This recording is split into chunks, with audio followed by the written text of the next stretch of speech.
Assalamualaikum warahmatullahi wabarakatuh. Selamat pagi, salam sejahtera untuk kita semua. Om Swastiastu.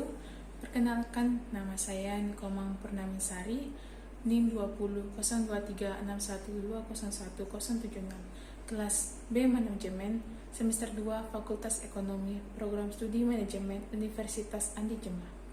Yang saya hormati dosen pengampun mata kuliah Ibu Erwina SEMSI. Terima kasih atas waktu dan kesempatan yang telah diberikan kepada saya. Di sini saya akan memaparkan materi yang saya bawakan, yaitu planning atau perencanaan. Perencanaan atau planning adalah fungsi dasar atau fundamental manajemen, dinamis dan ditujukan pada masa depan yang penuh dengan ketidakpastian.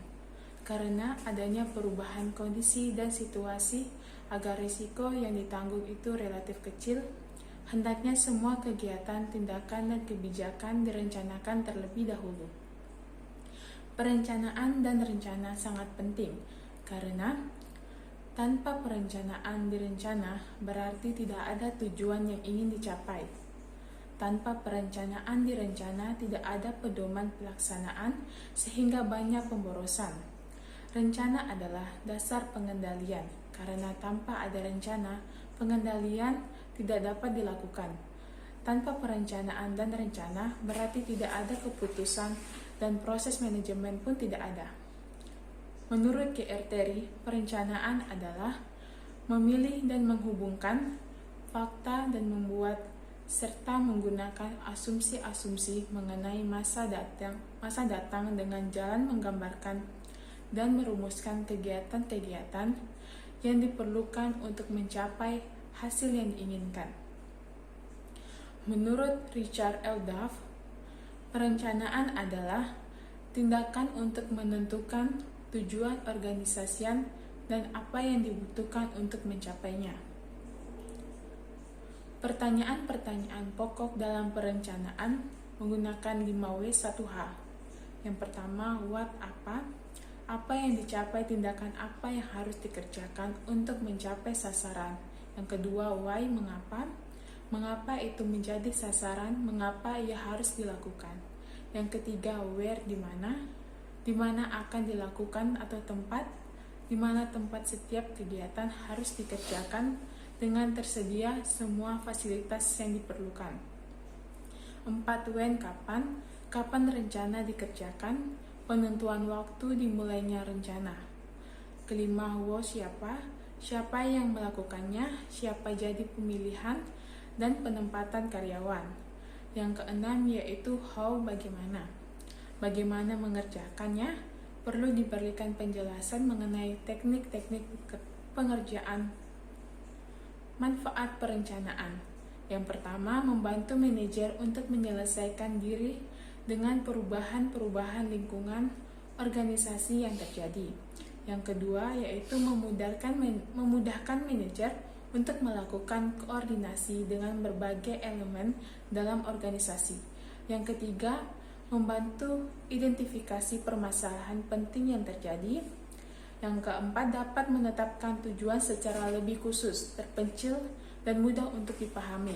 Yang kelima, manajer dapat memahami gambaran secara keseluruhan operasional organisasi.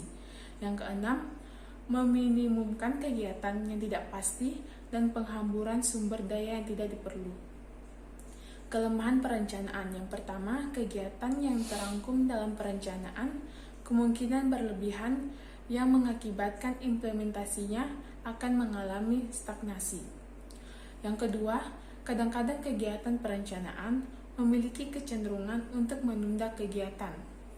Yang ketiga, seringkali perencanaan terlalu membatasi manajemen untuk beraktivitas dan berinisiatif. Yang keempat, kadang-kadang penyelesaian untuk satu masalah tertentu dapat diselesaikan secara baik pada saat masalah tersebut muncul. Yang kelima, beberapa rencana yang diikuti cara-cara yang tidak konsisten.